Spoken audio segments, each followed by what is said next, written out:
¿Sabe usted? A Dios le interesa el corazón. Amén.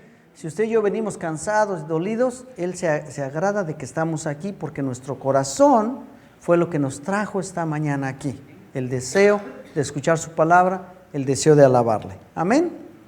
Esta mañana vamos a seguir estudiando un poquito de Hechos. Vamos a continuar con los Hechos. Como les digo, poco a poquito no lo vamos a terminar versículo por versículo, pero vamos a ver en general qué pasó con la iglesia. Y el título de hoy le puse: creer no es suficiente. Y usted dice, hermano, todo lo que nos han enseñado durante todos estos años va exactamente contrario a lo que usted acaba de decir. Todos estos años nos han dicho que el que cree es salvo, que todo lo que se requiere para ser salvo es creer, que todo aquel que cree en el Señor Jesucristo será salvo. Y usted dice que creer no es suficiente. Pues mire, creer no es suficiente. En el capítulo 8 de los Hechos que vamos a estar estudiando hoy, vemos a Felipe.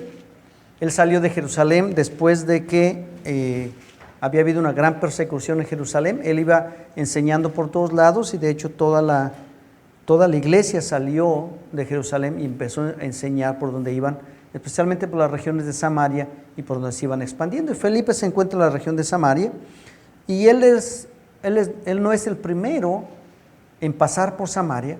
Él no es el primero en predicar en Samaria. De hecho, se acuerda de Jesucristo.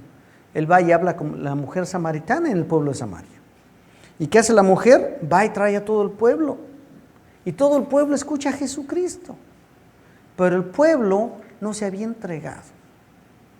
Samaria no cambió su manera de vivir. Ellos simplemente escucharon a Jesucristo, estuvieron contentísimos de que el Mesías ya había venido, que el Mesías los había incluido, pero no entregaron su corazón. Y Felipe se encuentra en esta región, no porque tenía ganas de ir a continuar lo que Jesucristo había hecho en Samaria, no porque la iglesia le hubiera mandado, mira, vete a la misión, te vas a ir a Samaria, vas a abrir tu misión allá, no porque él tuviera ganas de trabajar ahí, sino porque estaba la persecución muy grande. El domingo pasado hablamos un poquito de Esteban, que es el primer mártir de la iglesia. Él está siendo apedreado, él muere apedreado, y a los pies de Esteban está Saulo de Tarso, que más adelante lo conocemos como Pablo. Y Saulo estaba aprobando la muerte de Esteban. Y cuando acaba, empieza a perseguir más gentes. Mira, acompáñeme a capítulo 8 del libro de los Hechos, nada más para que vea cómo está la situación en la iglesia primitiva. Capítulo 8, versículo 1 al 3, dice: y Saulo consentía en su muerte. ¿En la muerte de quién? En la muerte de Esteban. Y en aquel día hubo una gran persecución contra la iglesia que estaba en Jerusalén. Y todos fueron esparcidos por las tierras de Judea y de Samaria, salvo los apóstoles. ¿Cuántos se quedaron después de los 13,000 que estaban en la iglesia? 12. Bueno, se quedaron 11 porque Saulo todavía no estaba ahí. Y los hombres piadosos llevaron a enterrar a Esteban e hicieron gran llanto sobre él. Y Saulo asolaba a la iglesia y entrando casa por casa arrastraba a hombres y a mujeres y los entregaba en la cárcel. Fíjese cómo estaba Saulo, tremendo en contra del evangelio. Entonces a Felipe pues no le quedaban muchas ganas de quedarse ahí. Vámonos, aquí está poniendo la cosa fea, casi como se está empezando a poner aquí, se está poniendo la cosa fea. Y Dios permite estas cosas para que la iglesia se expanda, para que la iglesia crezca, para que la iglesia se fortalezca. Pero la situación en aquel entonces no podía haber sido más peligrosa para Felipe, para la iglesia, para los apóstoles, para los discípulos. Por haber creído en Jesucristo, ellos estaban a punto de pagar con su vida la decisión que ellos habían hecho. Y ya se habían dado cuenta que si era posible que los mataran, ¿verdad? Porque Esteban ya había muerto. Pues estos van en serio, nos van a matar. Y entonces ellos creían en Jesucristo, tenían una fe segura, muchos de ellos habían sido testigos, habían visto a Jesucristo resucitado, pero su fe no era nada más una fe como la que a veces tenemos nosotros. Era una fe tan firme que estaban dispuestos a entregar su vida si era necesario por Jesucristo. En otras palabras, ellos estaban seguros en quién habían creído. No había duda en su corazón, porque ellos sabían que Jesucristo es el Hijo de Dios y tenían una fe genuina. Y lo que decimos hoy es que no es suficiente creer, porque saber que hay un Dios y creer en Dios no es lo mismo. Mucha gente allá afuera sabe que hay un Dios. Casi todos, al que le pregunte, ¿usted sabe que hay Dios? Oh, sí. ¿Y qué hizo Dios? Creó la tierra, los cielos, el hombre, la mujer, todo lo que existe. Muy bien. ¿Usted cree en Dios? No, fíjese que no. Todos saben eso. Así que solo podemos decir que hemos creído en Dios cuando nuestra fe va acompañada de una entrega genuina. Cuando usted cree en Jesucristo y no le entrega todo su corazón, como que no ha creído, como que nomás dice que sabe que hay un Dios, ¿verdad? Mire, ahí mismo en Hechos 12:13 es donde vamos a estar hablando hoy, es la parte central de la lectura, de la predicación hoy. Hechos 8, versículos 12 y 13 dice: pero cuando creyeron a Felipe, que anunciaba el evangelio del reino de Dios y el nombre de Jesucristo, se bautizaron hombres y mujeres. También creyó Simón mismo, y habiéndose bautizado estaba siempre con Felipe, y viendo las señales y grandes milagros que hacían, estaba atónito. ¿Quién es este Simón? Porque dice, y también creyó Simón mismo. ¿Quién es este Simón? Simón era un mago que vivía en Samaria y que había estado engañando a la región, porque hacía artes de magia y hacía cosas. Mire, yo no sé si este hombre tenía un pacto con el enemigo, yo no sé si él hacía truquitos por aquí, por allá para engañarlos, tenía un cablecito que le jalaba para que se moviera la ventana, qué sé yo, pero él tenía a la gente, estaban encantados con él, hasta el punto de decir que él tenía el poder de Dios. Imagínense cómo estaba la gente engañada ahí. Entonces, a veces nosotros decimos que creemos, pero no sabemos en quién hemos creído. Ponemos nuestra fe en cosas que no se deben de poner. Y este pueblo había puesto su fe en Simón. Habían creído en Simón. Hoy en día, nuestros pueblos, ya no existen los pueblos, vivimos en una ciudad. La ciudad se ha convertido en una mancha de asfalto fría, donde cada quien vive su vida, nadie sabe lo que está haciendo el vecino. A veces ni sabemos el nombre del vecino, a veces ni conocemos el vecino, porque así se vive en las ciudades, ¿no es cierto? En aquel entonces, toda la ciudad estaba siguiendo a Simón, el mago. En nuestros días, ¿cuándo se ve eso? ¿Cuándo se ve que toda una ciudad salga a seguir a alguien? Hay que ver las noticias. Hace un par de semanas, el Papa, el representante de la Iglesia Católica, viajó para Paraguay, Ecuador y Bolivia. Millones salieron a las calles. Niños, ancianos, jóvenes, adultos. Inclusive fue a una cárcel. Tuvo una junta con un representante de la comunidad homosexual. En fin, todos esos países salieron a verlo. ¿En quién hemos creído? ¿En quién ponemos nuestra fe? Si les hubieran dicho que Jesucristo mismo venía, no salían.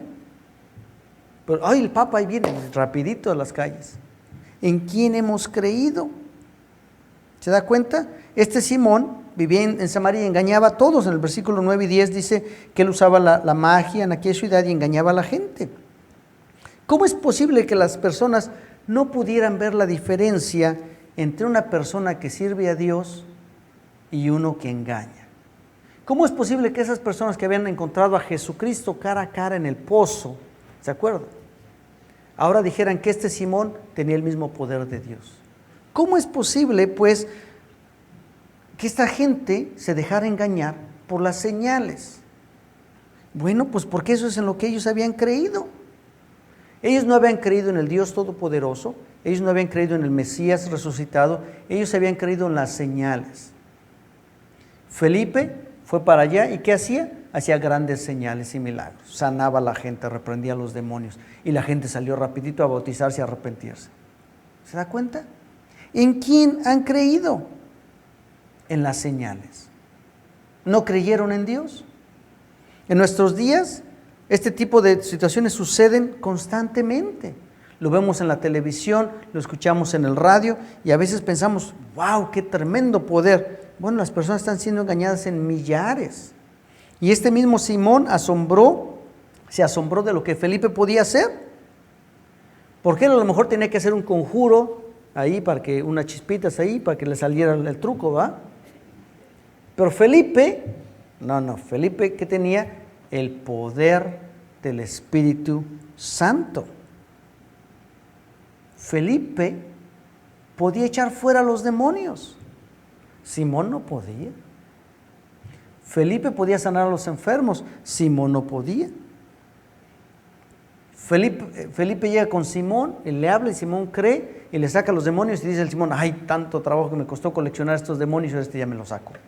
Imagínese nada más. Tremendo, ¿verdad?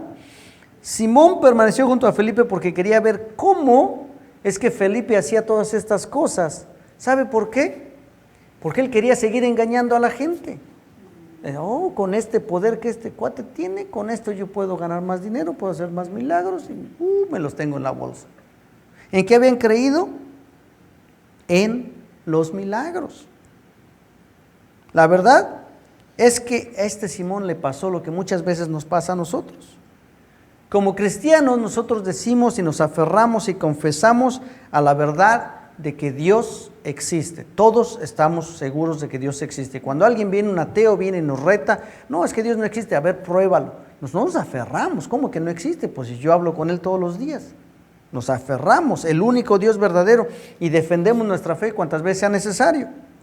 Sin embargo, el testimonio diario nuestro a veces no concuerda con lo que estamos defendiendo. Tristemente nos enojamos con la gente que llega y blasfema. Ay, no digas esas palabras, me estás ofendiendo porque usas la palabra de Dios en vano. Y nuestra vida no refleja el testimonio que debemos de hacer. Le hago esta pregunta. Si a usted le trajeran ahorita $1,000,000, pum, ahí junto a usted, y le dijeran que usted los puede tomar, que son para usted, y luego le dijeran, ¿cree que usted puede usar este dinero? Mi hermano, yo estoy seguro que ahorita usted ya hizo cuentas y ya sabe para cuánto le alcanza el $1,000,000. Usted dice, con esto, las deudas que tengo, salgo de acá, me compro eso, me compro aquello, ¿no es cierto? Estoy 100% seguro de que usted va a decir, sí, yo sé que puedo usar este $1,000,000. A lo mejor nosotros como iglesia nos compramos un templo, oiga, con $1,000,000 yo creo que sí nos alcanza, aunque sea para el enganche. ¿Verdad? Entonces usted cree que este dinero es suyo, usted cree que este dinero lo puede usted usar. Y después le preguntan, bueno, ¿y por qué no lo agarra? Pues ¿será cierto? Es demasiado bueno para ser cierto que alguien nomás llegue y me regale $1,000,000. Difícilmente me regalan $20. Alguien que llegue y me dé $1,000,000 parece demasiado bueno. Si usted y yo estuviéramos convencidos 100% de que ese dinero es nuestro, oiga, rapidito ya estaba en las maletas, ya estaba en el carro, ¿no es cierto? Eso nos pasa como cristianos. ¿Estamos convencidos de que Jesucristo es 100% el Hijo de Dios? ¿Creemos 100% en Jesucristo? ¿Por qué no nos entregamos al 100%? Él es el Hijo de Dios, Él murió por nosotros. ¿En quién hemos creído? ¿Está usted seguro que ha creído 100% en Cristo? ¿Por qué creemos? ¿Por qué venimos todos los domingos? Yo le doy gracias a Dios por su asistencia, hermano, no se me vaya. Yo le doy gracias a Dios por su asistencia, le doy gracias a Dios porque regresan, pero ¿por qué regresamos? ¿Por qué creemos? ¿Por qué venimos? Dios es el mismo ayer, hoy y por los siglos, ¿no es cierto? Amén. Él no ha cambiado, pero nosotros en ocasiones pensamos que sabemos más que Él. En ocasiones pensamos que nosotros podemos mejor que Él. Ayer estaba yo, no sé si leyendo o escuchando un testimonio, la verdad que ya se me olvidó si lo leí o lo escuché. Estaba leyendo un testimonio de una pareja que iba manejando, sí, ya me acuerdo, lo estaba leyendo. Una pareja que iba manejando en invierno, iba la nieve, estaba el hielo, estaba horrible la carretera, muchos accidentes, y iban, como decimos, con el Jesús en la boca y orando y pidiendo, y de repente ya salen de la interestatal, llegan a la ciudad, está ya más o menos, y el hombre dice, Señor, ya aquí yo puedo. Y en eso el carro dio la vuelta de 180 grados y salieron de la carretera. A veces pensamos que podemos más que Dios. A veces pensamos que Jesucristo es nuestro 911, solamente el kit de emergencias para cuando se nos poncha la llanta. Y a veces así usamos a Jesucristo. Isaías 55:8-9 dice, porque mis pensamientos no son vuestros pensamientos, ni vuestros caminos mis caminos, dijo Jehová. Como son más altos los cielos que la tierra, así son mis caminos, más altos que vuestros caminos, y mis pensamientos más que vuestros pensamientos. Isaías 55, 8 y 9. Claramente nos dice que Dios tiene unos pensamientos que realmente no nos podemos imaginar. Grandísimos, muy grandes. Nosotros nunca vamos a poder pensar mejor que Él. Nosotros nunca vamos a poder planear mejor que Él. Como iglesia ahorita tenemos unos planes, queremos movernos, queremos crecer, queremos desarrollar ministerios, queremos tener llenas las bancas. Amén. Amén. Pero nuestros pensamientos no se comparan con los pensamientos de Dios. Por más grande que nosotros soñemos, por más grande que tengamos el plan, Dios siempre va a pensar más grande. Dios siempre va a tener un plan más grande y sus caminos van a ser diferentes a nuestros caminos. Mateo 14 del 30 al 31 nos presenta una idea de cómo a veces nosotros usamos a Jesucristo. Mateo 14, 30 al 31 nos habla de Pedro. Pedro, dice ahí, pero al ver el fuerte viento, tuvo miedo y comenzó a hundirse. Dio voces diciendo, Señor, sálvame. Al momento Jesús, extendiendo la mano, asió de él, le dijo, hombre de poca fe, ¿por qué dudaste? ¿No es cierto? Siempre se ha dicho que el pobre Pedro tuvo mucha fe al bajarse del bote y caminar en el agua.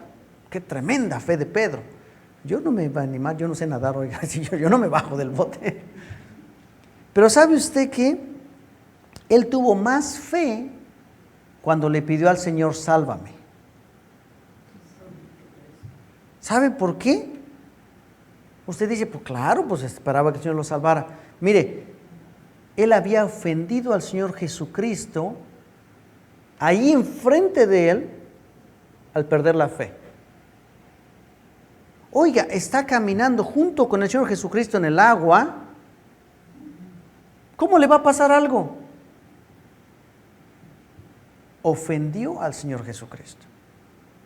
Perdió la fe enfrente de él. Desconfió del Maestro.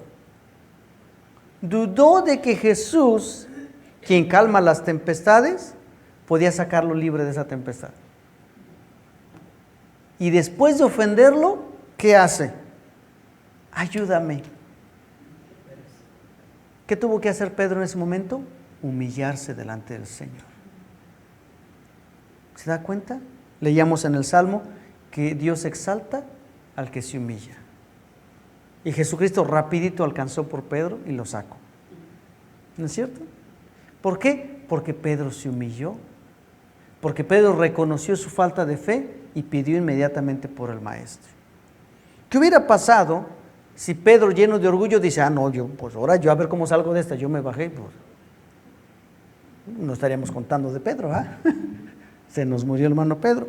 Usted y yo, cuando venimos delante de Dios y le decimos que creemos en Él, que sabemos que Él es el Dios verdadero, que sabemos que Él mandó a su Hijo a morir por nosotros en la cruz del Calvario, que derramó hasta la última gota de sangre, ¿será que decimos todo eso solo porque nos han enseñado a decirlo? ¿O porque verdaderamente estamos agradecidos y verdaderamente creemos que Él es el Dios Todopoderoso? Cuando decimos todo eso, ¿por qué lo decimos? Mucha palabrería cuando oramos, ¿por qué?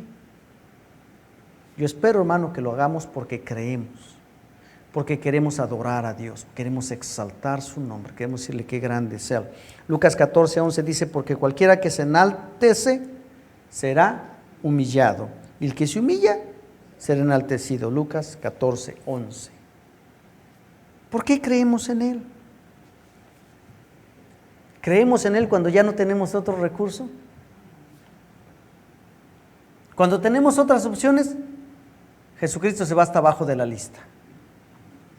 Es el último recurso. ¿No es cierto? Le decía Jesús a sus seguidores, vosotros me seguís por la comida, después de que le dio de comer a 5,000. No me siguen por mí, me siguen porque les doy milagros, les doy de comer. Debemos de creer siempre en Dios, porque Dios es Dios, y Él es el Dios, y Él es Dios, Él es el Dios de ayer, de hoy, de siempre, nunca ha cambiado, y Él es todopoderoso. Amén. ¿Le creemos? entreguémonos completamente a Él, entreguémonos completamente a Él. Si creemos que Él es verdaderamente 100% Dios. Amén. ¿Por qué venimos? Porque creemos que Él es Dios. Pero ¿cómo creemos? Ya sabemos que la salvación viene por gracia, la fe viene por el don del Espíritu Santo, viene por el oír la palabra de Dios. Pero ¿cómo es que venimos y creemos? ¿Cómo es que practicamos nuestra fe? Si a mí me dicen, usted puede volar de aquí a la puerta, y yo le creo, ¿qué hago? Pues le brinco y me pongo a volar. Pues le creí. Si a mí me dicen, usted puede volar de aquí a la puerta, y yo no le creo, pues me bajo por las escaleras y le camino. ¿No es cierto? Si a mí me dicen que Dios es el Dios todopoderoso, que puede librar todas mis batallas, que puede sanar todas mis heridas, que puede arreglarme todos mis problemas, ¿qué hago? Pues le llevo mis problemas a Él. O los trato de resolver a mi lado. ¿Qué hacemos? Dice Hechos 12:13, pero cuando creyeron a Felipe, que anunciaba el evangelio del reino de Dios y el nombre de Jesucristo, se bautizaban hombres y mujeres. Inmediatamente creyeron, y también creyó Simón mismo, habiéndose bautizado, estaba siempre con Felipe, y viendo las señales y grandes milagros que se hacían, estaba atónito. Ese Simón estaba, pero encantado con lo que Felipe hacía. Y se le pegaba a Felipe, a ver cómo le hizo, y a ver cómo, quería aprender el truco. No es truco, hermano. La gente estaba asombrada por las señales. Y Simón quería practicar las señales, pero él no quería entregar su corazón a Cristo.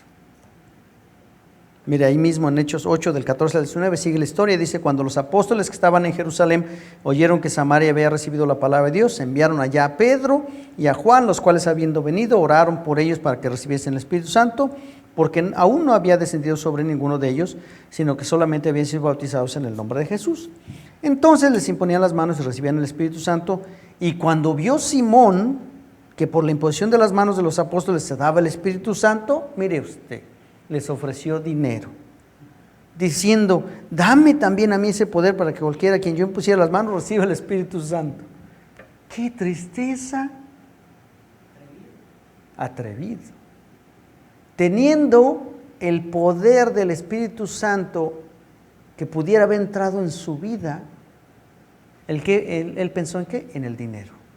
Él pensó en las señales. Él quería seguir embabucando a la gente, quería comprar por el Espíritu Santo. ¿Para qué? Pues para hacer más negocio. Nadie invierte dinero en cosas si no quiere sacar su dinerito de regreso. Cuando invertimos en algo queremos el dinero de regreso. Él quería hacer más dinero, porque este poder que estaba viendo ahora es más grande, es superior a cualquier otro poder que hay. Él se dio cuenta que el Espíritu Santo era más poderoso que las artimañas que él usaba. Si él usaba magias, brujerías, demonios, lo que él usara, él se dio cuenta que el Espíritu Santo pues es más poderoso. Por supuesto, nadie puede comprar el Espíritu Santo. No importa cuánto, si me trae usted $1,000,000 aquí, si me regala un templo completo, hermano, usted no puede comprar el Espíritu Santo. ¿No es cierto? ¿Dónde vive el Espíritu Santo? En nuestro corazón. Amén. ¿Cómo podemos ganar al Espíritu Santo? Dando nuestro corazón. Pero este acto que hizo Simón nos refleja su condición y nos refleja la condición de muchos cristianos que creen en Dios solamente pensando en su bienestar. Pues me voy a hacer cristiano para que me vaya bien, para que se me acaben los problemas, ¿no es cierto? Para que venga la paz a mi hogar. ¿Y qué tal el hogar del vecino? ¿Qué tal el hogar del hermano? ¿Qué tal? No, yo nomás quiero para mi bienestar. Ese era Simón, y a veces así estamos nosotros.